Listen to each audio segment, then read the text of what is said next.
মতো কেরাত কোনগুলো? সেখান থেকে ২-৩ আয়াত তেলাওয়াত করে নামাজ আদায় করলে কি সুন্নাহ সম্মত কেরাত হয়েছে বলে বিবেচিত হবে? খুবই দরকারি একটি প্রশ্ন, প্রিয় দর্শক। এই প্রশ্ন উত্তরে বলতে চাই, ৫ ওয়াক্ত সালাতে আমরা সূরা ফাতিহার পরে যে সূরা মিলাবো বা কেরাত পড়ব, সেটা নবী আলাইহিসসালামের সুন্নাহ অনুযায়ী হওয়া দরকার।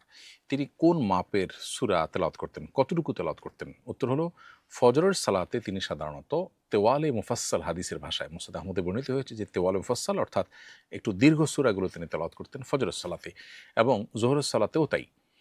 তবে যোহরের সালাতে কখনো কখনো মধ্যম আয়তনের যে সূরাগুলো আছে সেগুলো তেলাওয়াত করতেন, সেটাকে আওসাতে মুফাসসাল বলা হয়েছে হাদিসের ভাষায়। আর আসর এবং এশার নামাজে তিনি সবসময় আওসাতে মুফাসসাল বা সাধারণত তিনি মধ্যম আয়তনের সূরা পড়তেন।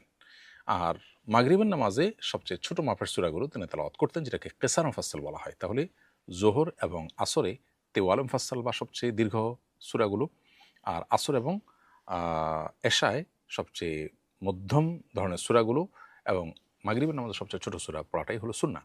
তবে যোহর নামাজে কখনো কখনো মধ্যম মাপের সূরাটাও পড়া যেতে পারে। এগুলো সাধারণ অবস্থায়। কখনো কখনো এই নিয়মের ব্যত্যয় করে অন্য যে কোনো জায়গা থেকে যে কোনো পরিমাণ তিনি পড়েছেন সেটাও সাব্যস্ত হয়েছে। তবে সচরাচর এবং বেশিরভাগ সময় এটা মেনটেন করা উত্তম বা ভালো। এখন তেওয়াল মুফাসসালের সংজ্ঞাটা কি? তেওয়াল মুফাসসালের সংজ্ঞা হলো যে, আমরা একটি হাদিসে মুসনাদ আহমদের বর্ণিত হয়েছে এ সম্পর্কে, মুসনাদ ইবনে আবি শাইবা, সহিহ ইবনে খুজাইমা, সুনানে তিরমিজি এবং মুসনাদ আহমদ বিভিন্ন হাদিসি কিতাবে হাদিস বর্ণিত হয়েছে। সবগুলোকে সামনে রাখলে আমরা দেখি মূলত তেওয়ালে মুফাসসাল বলা হয় ৩০ নম্বর পারার সবচেয়ে বড় সূরাগুলোকে। অনেক ইমামগণ বলেছেন যে ফজর নামাজে তেওয়ালে মুফাসসাল পড়তে হবে, যোহর নামাজেও কখনো কখনো তেওয়ালে মুফাসসাল। সেক্ষেত্রে তেওয়ালে মুফাসসালের পরিমাণ হলো, ডেফিনিশন হলো, যেই নামাজে ২ রাকাতে ৪০টি আয়াত তেলাওয়াত হবে। আপনি ৩০ নম্বর পারার শুরুর দিকের সূরাগুলো যদি পড়েন তাহলে তেওয়ালে মুফাসসাল হয়ে যাবে। তো এটা হলো তেওয়ালে মুফাসসালের সংজ্ঞা। মুসনাদ আহমদের একটি বর্ণনা পাওয়া যায়, যেই বর্ণনায় নবী করিম সাল্লাল্লাহু আলাইহি ওয়াসাল্লাম যোহরের নামাজে সূরায়ে বুরুজ, সূরায়ে ওয়াল-লাইল, তারপরে সূরায়ে ওয়াত-তারিক, সূরায়ে গাশিয়া এগুলো পড়েছেন, সাব্যস্ত হয়েছে। এগুলো হলো মধ্যম স্তরের সূরা তেওয়ালে মুফাসসাল।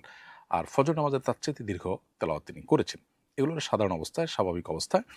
এর বাইরে যোহর নামাজে নবী সাল্লাল্লাহু আলাইহি ওয়াসাল্লাম ওয়াল-লাইলি ইযা ইয়াগশা ওয়াশ-শামসি ওয়াদ-দুহা পড়েছেন, সেগুলোও কিন্তু মধ্যম স্তরের সূরা, এবং এগুলোও কিন্তু বোঝা যায় যে তেওয়ালে মুফাসসাল অর্থাৎ মাঝামাঝি আয়তনের সূরা তিনি তেলাওয়াত করতেন।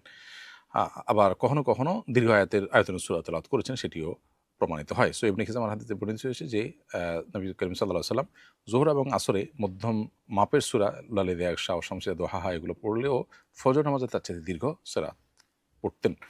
তাহলে এটা মেইনটেইন করা সুন্নাহ। ইমাম সাহেব এসে লক্ষ্য করে করলে সেটা ভালো হবে। আমরা ব্যক্তিগত নামাজ পড়লে সেটাতেও আমরা এই সুন্নাহ